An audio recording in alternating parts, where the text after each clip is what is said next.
네, 자, 박세암의 결정적 투자, 주식시장에서 가장 관심이 높은 이슈들 위주로 분석을 해보고 있습니다. 오늘도 여러분들의 긴 투자 인생에 걸쳐서 결정적인 투자의 순간을 마련해드리겠습니다. 오늘은 바로 카카오에 대한 이야기를 해보려고 합니다.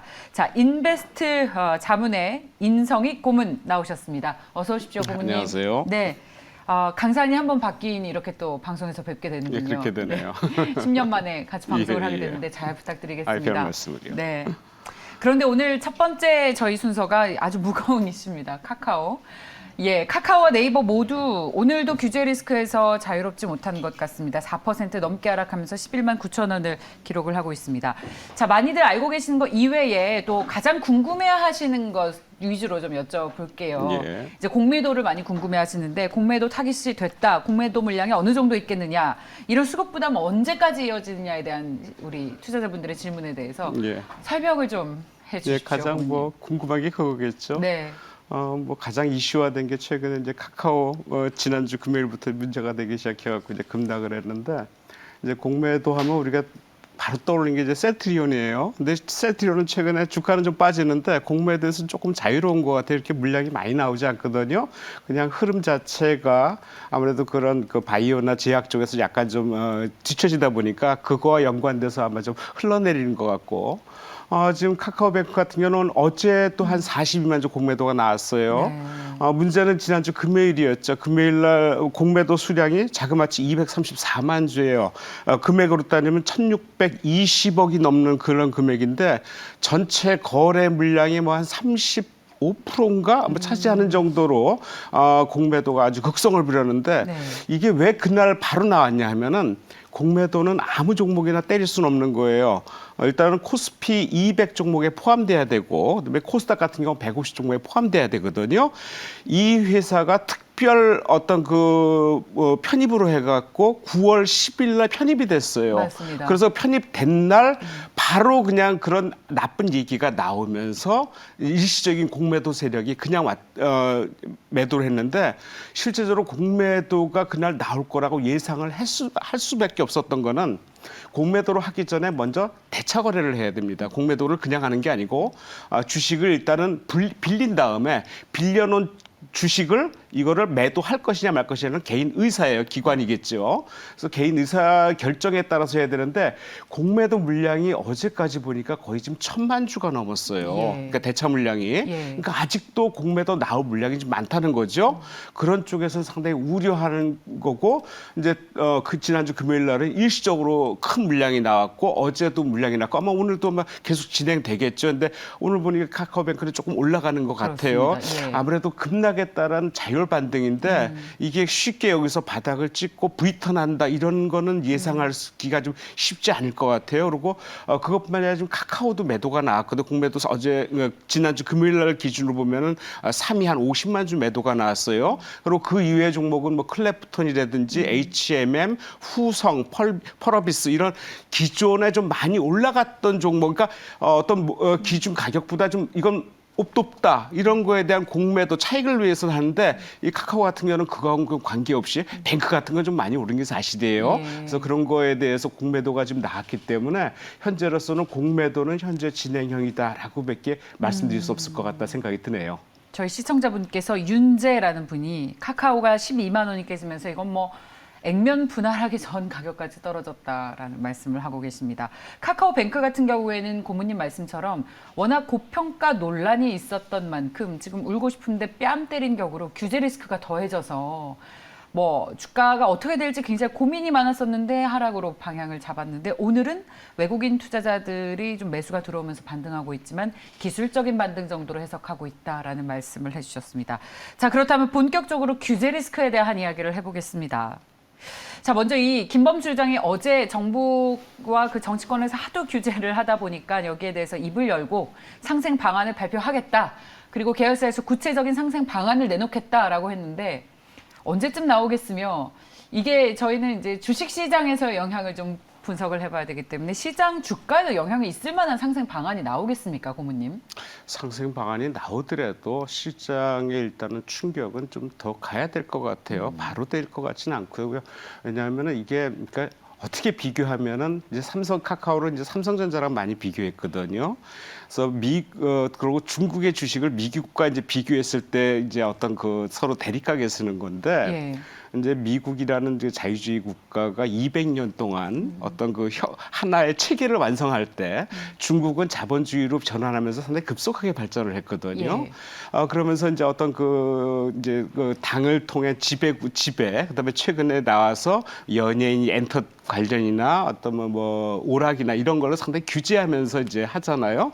참 중국은 그런 거 보면 주가도 움직이기 쉽고 상당히 여러 가지 네. 좋은 점이 많은 것 같아. 하지만 이걸 예. 완전히 미국처럼 자본주의로 뚫어놓고 오픈했을 때는 그걸 감당해낼 수 있겠느냐라는 생각을 많이 해요. 카카오와 삼성전자를 비교할 때는 삼성전자 뭐 우리나라의 대표적인 주식인데 그 회사가 지금까지 걸어온 어떤 그 환경이나 여러 가지 상황을 볼 때 카카오는 좀 아니랬다 이런 생각이 들어요. 그렇군요. 아무래도 그런 어떤 뭐 대기업 규제, 뭐 삼성에 관련된 금산 분리, 그다음에 뭐 소위 요즘 말하는 골목상권 여러 가지 얘기가 나오거든요. 예. 그래서 그런 거에 비해서 카카오는 너무 쉬웠던 거예요. 그리고 뭐 있는 거 뭐 요즘 문어발식으로 이제 뭐 문어발로 해서 진해발처럼 야구하는데 뭐 계열사가 지금 100군데 상장사는 3개뿐인데 계열사는 100군데 앞으로 오픈될 게 상당히 많다 이런 얘기를 하는데 그거에 비해 보면은 카카오는 너무 그거에 대해 대처가 좀 너무 쉽게 너무 나중으로 좀 뒤 놔둔 거 아닌가라는 쪽에서 약간 좀 그러니까 삼성뿐만이 아니고 그런 이제 그룹사의 어떤 그 개념에서는 약간 벗어나 있었지 않나 생각이 드는데 아마 최근에 얘기 나온 것 중에 KQ홀딩스 얘기가 많이 나오죠. 이거는 그렇습니다. 이제 가족 회사예요. 감췄느니 아니면은 그럴 줄 몰랐는데 이게 튀어나오는 얘기 나오는데 KQ홀딩스는 김범수 의장이 100% 지분을 갖고 있어요. 그리고 KQ홀딩스가 카카오의 지분을 11% 정도 갖고 있고 김범수 의장이 13%에서 지배 구조를 카카오 밑으로 모든 페이, 뱅크 뭐 여러 가지 잡다한 것들이 다 연결돼 있거든요. 그래서 예. 그런 구조를 갖고 있는데 그런 쪽에서 상당히 어떤 그 이제 뭐 관련 그 미신고를 이제 뭐 혐의라서 계열사 신고를 누락했다든지 그다음에 여러 가지 뭐 한마디로 말하면 성장통으로 봐야죠. 성장통인데 너무 빠르게 진화됐다. 빠르게 진화된 거에 대한 후폭풍이랄까 그런 쪽으로 봐야 되지 않나 생각이 들고 서두에 얘기했듯이 이제 상생이 어느 정도 돼서 주가에 영향을 미치겠냐 이런 본다면은 아무래도 얘기는 뭐 지금 계속 얘기를 하고 있어요. 상생 관련해 가지고 그러고 이제 여러 가지 뭐 페이도 이제 상장 당연히 늦춰야 될 거고 뭐 여러 가지 얘기 나오기 때문에 아무래도 얘기 나온 이후에 어느 정도 시간은 조금 걸릴 것 같다. 현재로서는 조금 바로 여기서 이제 해결하기는 좀 쉽지는 않겠다라는 생각을 개인적으로 좀 갖고 있습니다. 공정위가 그 지난주에 K큐브 홀딩스와 카카오 본사에 대해서 현장 조사를 벌였기 때문에 그 공정위에 관련 자료를 제대로 신고하지 않았다는 혐의의 결과가 나오는 데는 좀 시간이 걸릴 것이다. 그렇다면 우리는 사실 이 뉴스를 보는 우리 투자자분들 모두 저를 비롯해서 모두 자신만의 가치 판단 혹은 정치적인 판단까지 하실 겁니다. 그런데 저희는 주식시장에서 투자를 하는 사람들이기 때문에 그런 감정을 모두 배제하고 객관적으로 분석을 해야 하는 것이 사실 가장 어려운 일이죠. 그리고 이런 정치적인 규제 리스크는 우리 투자자들 입장에서 어떻게 할 수가 없기 때문에 예상도 전혀 할 수가 없는 상황이기 때문에 아마 그런 두려움에 많이들 그야말로 소위 투매를 좀 하시면서 주가도 속절없이 빠지는 것 같습니다. 어떨까요? 이런 규제가 시장의 이 주가에 앞으로 얼마나 더 영향이 있을지, 더 떨어지게 될지, 아니면 지금 너무 많이 빠졌다고 생각하고 기회를 잡아도 될지, 이런 질문을 하는 게 너무 성급할 수도 있겠습니다만. 예. 지금 뭐 너무나 어려운 질문입니다만. 남쪽에서 이제 예. 태풍 하나가 올라오잖아요. 예. 올해 장마는 끝났다 그랬는데 어느 틈에 가도 태풍이 맞아서 올라와요. 예상하지 못했던 일일 수도 있고. 예. 그리고 이것이 뭐 처음에는 좀 일찍 상륙을 하다가 조금 늦고 방향도 틀고 모르는 일이거든요. 주식시장도 날씨와 비교해 보면은 상당히 좀 유사할 수도 있는데 네. 우리는 그걸 다 예측을 하고 어떤 예측을 하고 예측 투자를 해야 되고 그 그에 대한 결과를 자기가 책임져야 되거든요. 근데 그런 여러 가지 측면에서 보면 상당히 좀 쉽지는 않겠다라는 생각인데 어차피 비가 오면 좀 피하는 게 맞는 것 같아요. 여기서 바로 올라간다고 바로 들어가가지고 수익을 단기적인 매매, 오늘 같은 뱅크 같은 경우는 기술적으로 반등했을 때 단기적인 매매는 가능할 것 같아요. 예. 하지만 그런 위험을 갖고 굳이 거기서 헤매는 것보다는 아싸리 좀 뒤로 물러서서 근데 지금 뭐 뱅크 얘기를 또 이제 아무래도 물어보실 것 같아갖고 제가 미리 말씀드리면은 예, 예. 아무래도 그 중심은 이제 뱅크에 있잖아요. 뱅크가 상장할 때 이제 39,000원에 상장돼갖고 따상을 못 쳤어요. 이게 만약에 소위 그때 이제 어떤 그 신규 상장 종목의 따상이 흐름의 거의 마지막 고비에서 이제 상장이 됐을 거예요. 그래갖고 이 따상을 치면 10만 원이 넘어요. 그러면 시총이 무려 한 45조까지 나오거든요. 우리가 이제 금융회사에서 가장 큰 게 KB 지주하고 이제 신한 지주를 보는데 KB 지주 같은 게 이제 시총이 한 22조, 신한이 20조, 합쳐도 45조가 안 넘어요. 예. 근데 카카오뱅크가 나오자마자 45조? 이거 실적이 어떻게 돼 하고 보니까 K뱅크 작년 실적이 연수익 영업이익이 1,226억이 나왔어요. 근데 KB금융이랑 신한은행이 연 실적이 5조 8천억이에요. 비교가 안 되잖아요. 근데 이렇게 비쌀 수 있어? 하지만 그걸 합리화시킬까? 아니면은 조금 좀 뒤돌아보면은 과거에 한 20년 전에 이제 증권에서 키움증권이 상장이 됐죠. 예. 키움증권이 온라인에서 뭐 먹을 게 있었냐고 안 따라갔어요. 하지만 지금 주가가 12만 원까지 올라갔고 예. 그때 대표적인 회사가 이제 미래에셋 그 기존의 대우증권이죠. 이게 미래와 합쳐갖고 했는데 지금 그게 9천 원이 안 돼요. 네. 근데 시총을 따지면은 뭐 차이는 솔직히 많진 않아요. 하지만은 그런 그 수익이나 여러 가지 있는데 과거에 그런 회사가 그만큼 10년, 20년 지나니까 커졌다.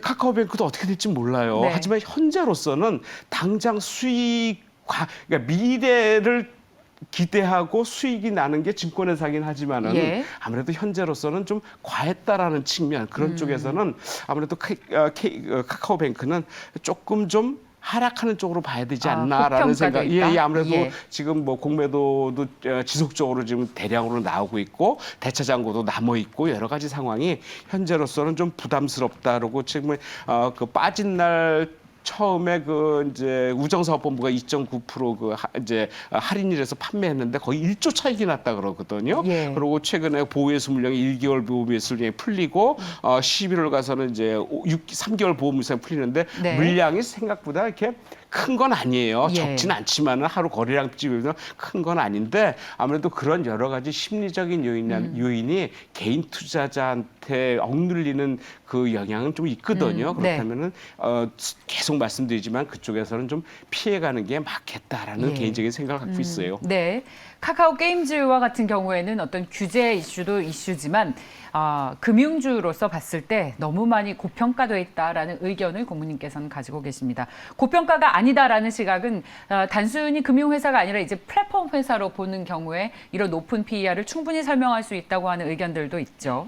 자, 그렇다면 오늘 저희 카카오 그룹주들을 하고 있기 때문에 마지막으로 카카오 게임즈에 대해서 좀 질문을 드리겠습니다. 오딘을 필두로 해서 굉장히 흐름이 좋다가 요즘 게임주들과 함께 그리고 카카오 그룹주에 대한 규제 리스크도 이 종목도 10만 원 갔던 종목이 지금 7만 원까지 떨어졌습니다. 게임즈에 대한 전략은 어떻게 가져가면 좋을지 마지막 질문 드리겠습니다. 이제 카카오 이제 상장사가 3개 있죠. 예. 카카오 이제 본주가 있고 이제 카카오뱅크 게임주가 있는데 게임주가 그동안 이제 치세를 못 내고 흘렀던 건 아마 중국하고 영향을 봐야 될 것 같아요. 중국의 이제 판호 허가권이 뭐 청소년 위주로 해갖고 상당히 금지가 되고 여러 가지 좀 제약 조건이 있는데 지금 중국에서 이제 외교부장이 왕이 외교부 방문했죠. 약간의 좀 그쪽에서 약간 좀 기대를 좀 하고 있는 것 같아요. 근데 아무래도 현재로서는 그 세 개 중에서는 제가 보기엔 게임주 쪽을 가장 좀 기왕 본다라면은 피했으면 좋겠는데 기왕 예. 본다면은 게임을 봐야 되는데